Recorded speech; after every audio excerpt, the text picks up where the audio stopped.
David Etienne, certified public accountant and business consultant. Your host, Crossroads, Navigating Business Challenges. Before we dive into today's podcast, just want to quickly remind you to ensure to follow us on all social media platforms. Visit our website and subscribe.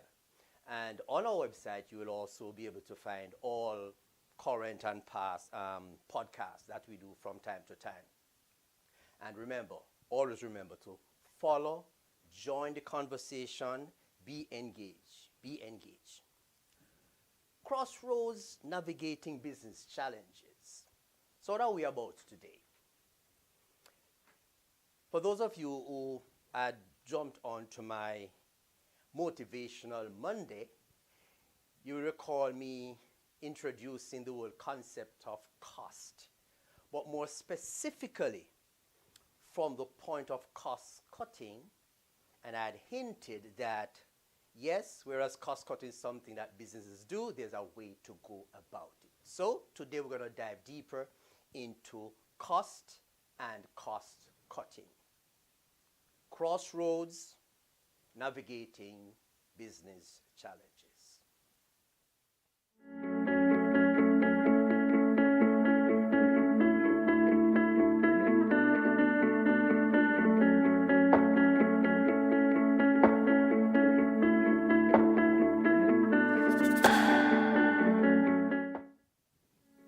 Costs.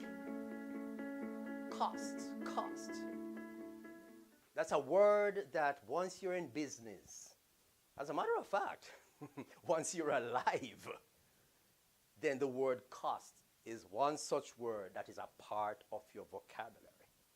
Dad speaks of cost. Mom speaks of cost. It's a reality of life. But from a business perspective, why would we incur a cost? Or why do we incur costs? And yes, there may be several reasons.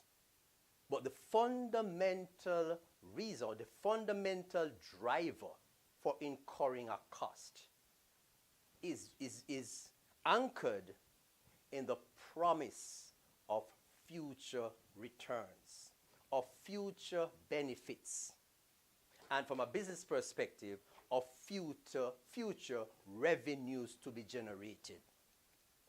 So there's a direct link, therefore, with incurring costs in the present and an expected future benefit.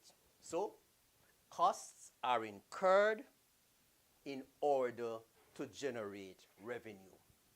At the heart of it, that's what it's about.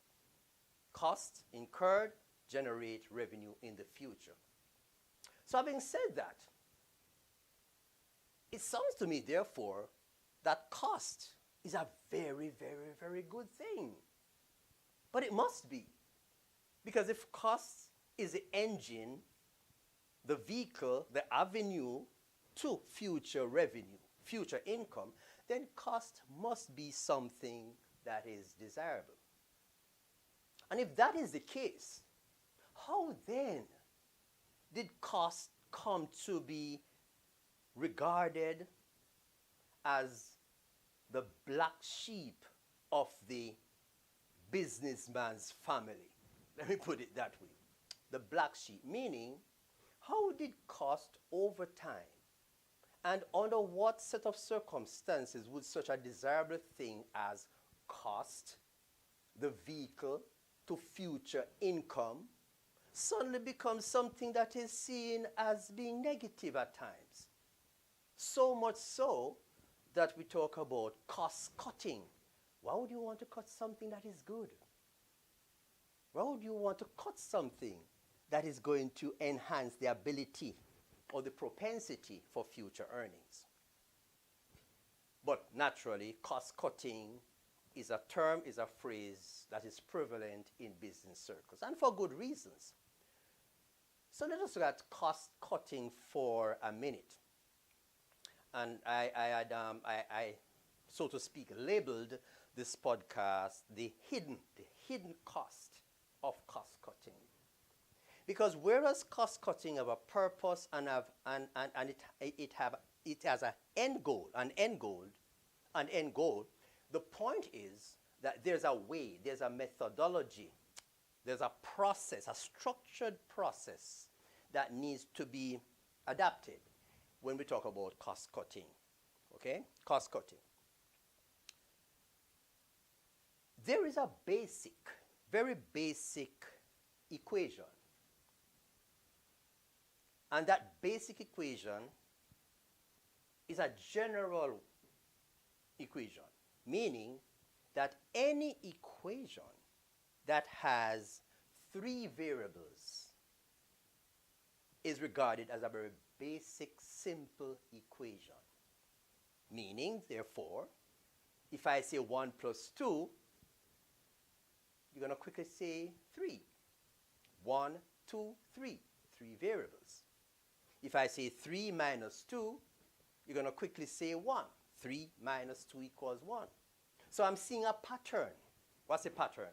I'm seeing that once 2 of the 3 variables can be identified, the third variable is easily derived. Easily derived.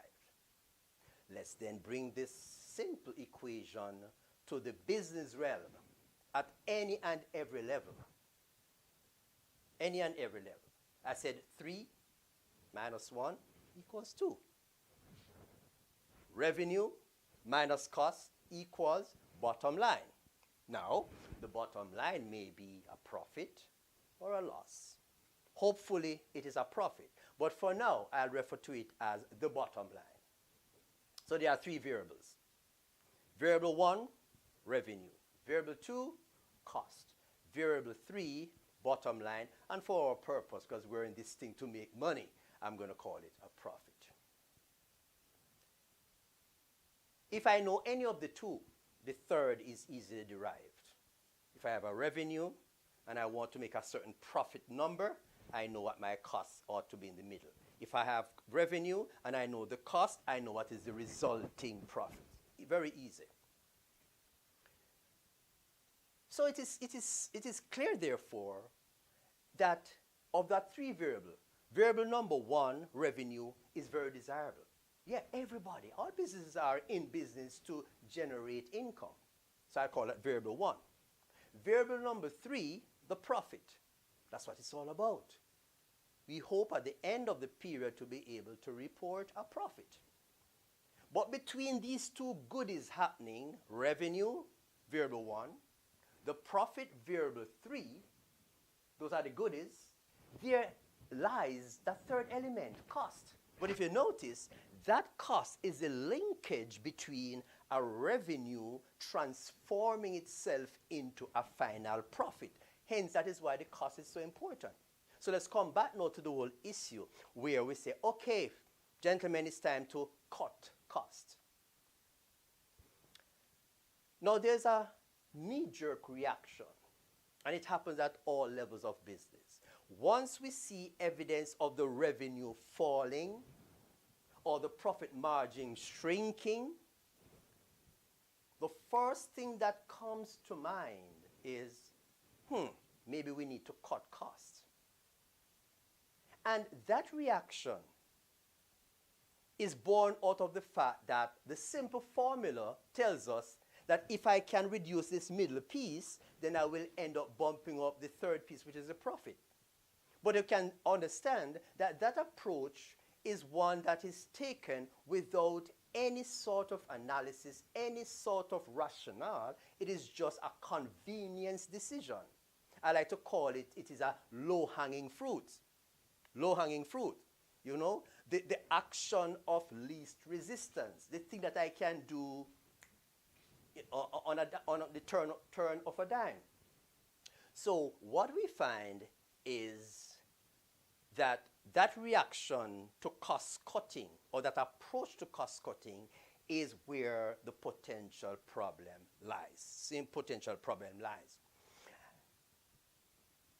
Profits are seen as you being in the black. Losses are seen as you being in the red. So I like to speak of a red bottom profit and loss statement that shows a loss, or a black bottom profit and loss statement that shows a profit.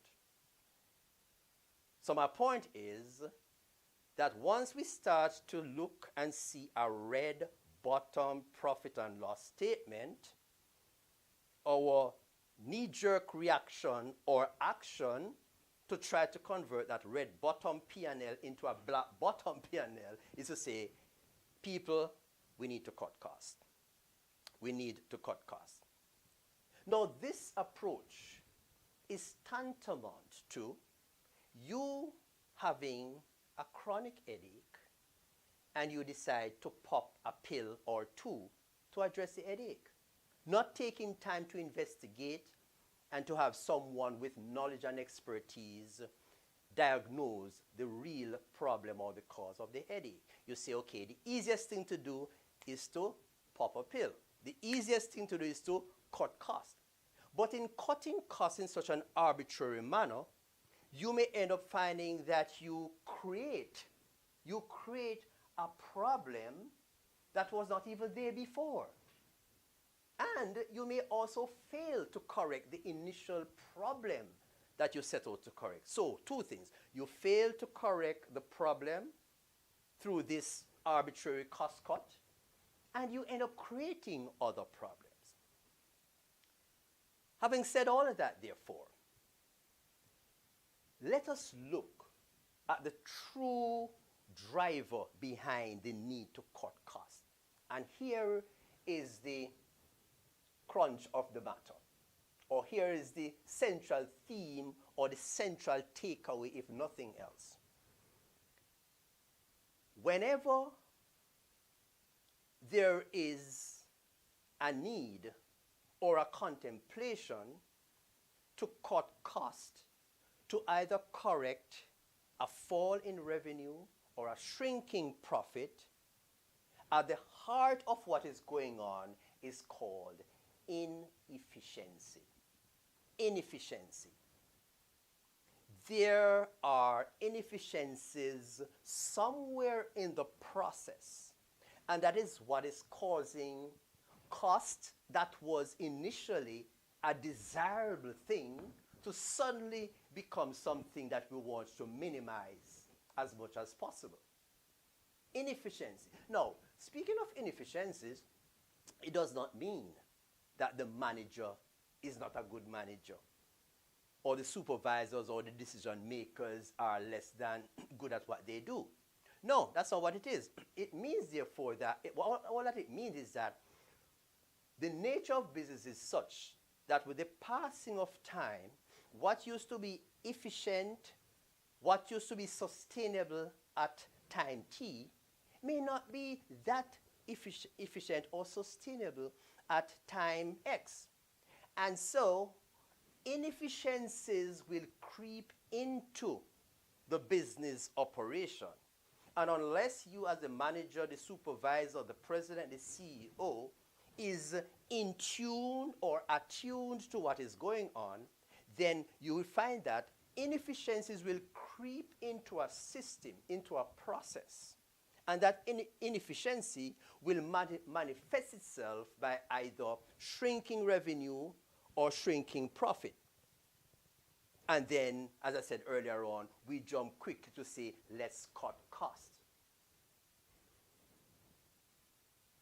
By now, you must realize that where I'm going is that once conditions point you to be thinking of cost cutting, stop before you take any action.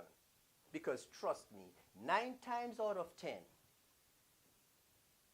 the need for that cost cutting that you're contemplating is born out of the creation or the emergence of some degree of inefficiency in the process that was not there before.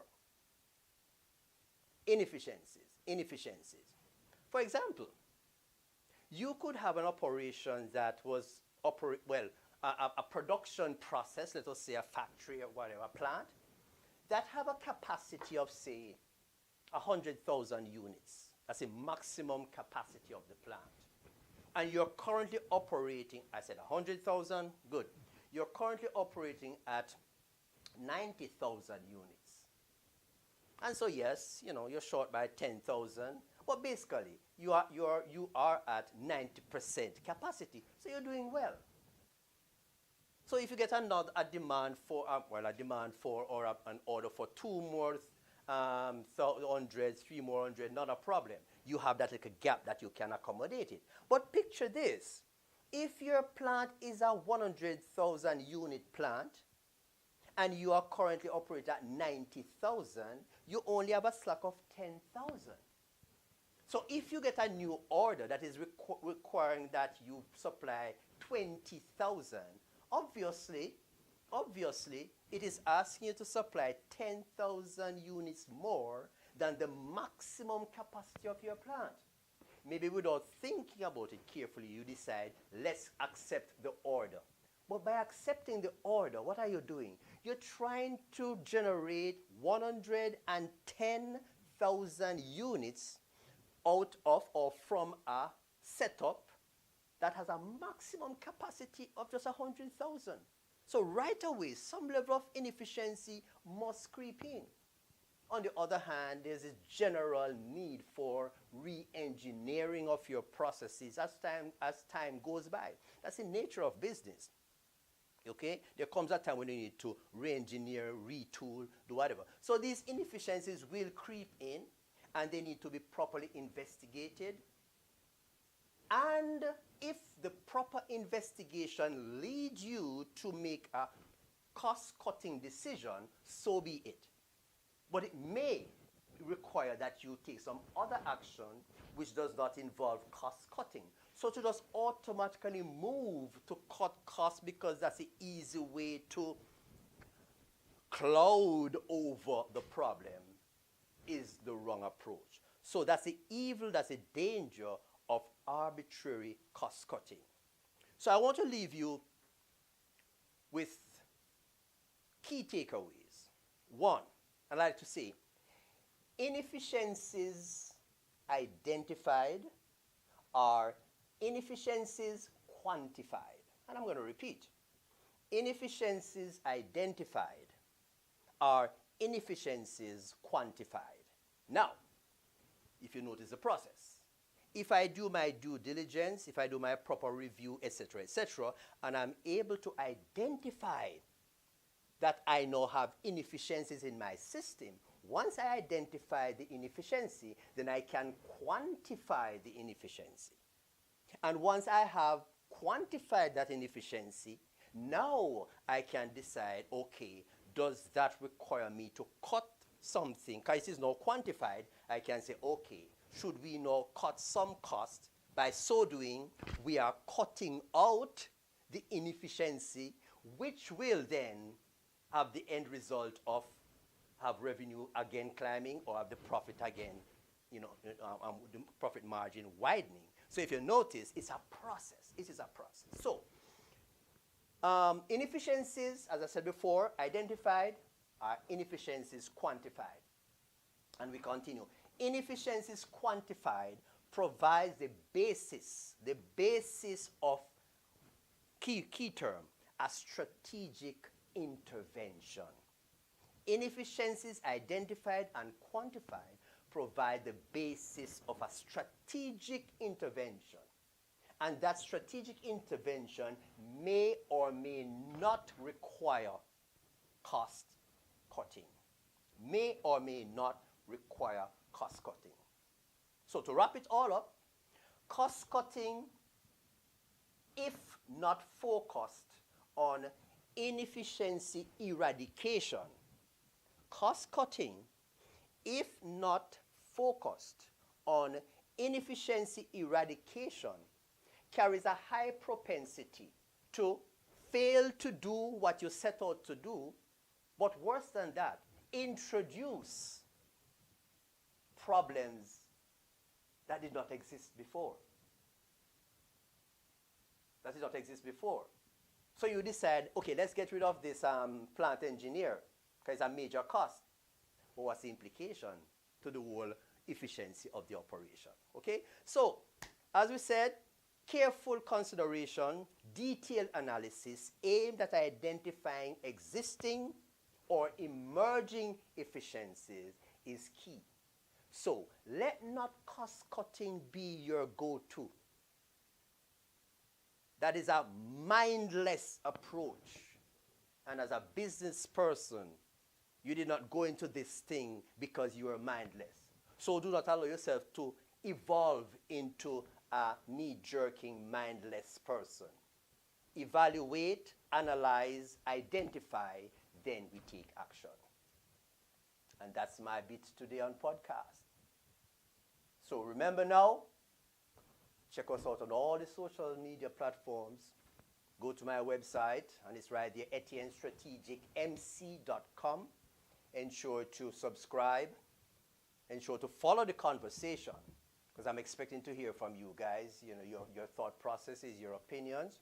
And so we have the conversation moving along. So this is David Etienne, Crossroads Navigating Business Challenge.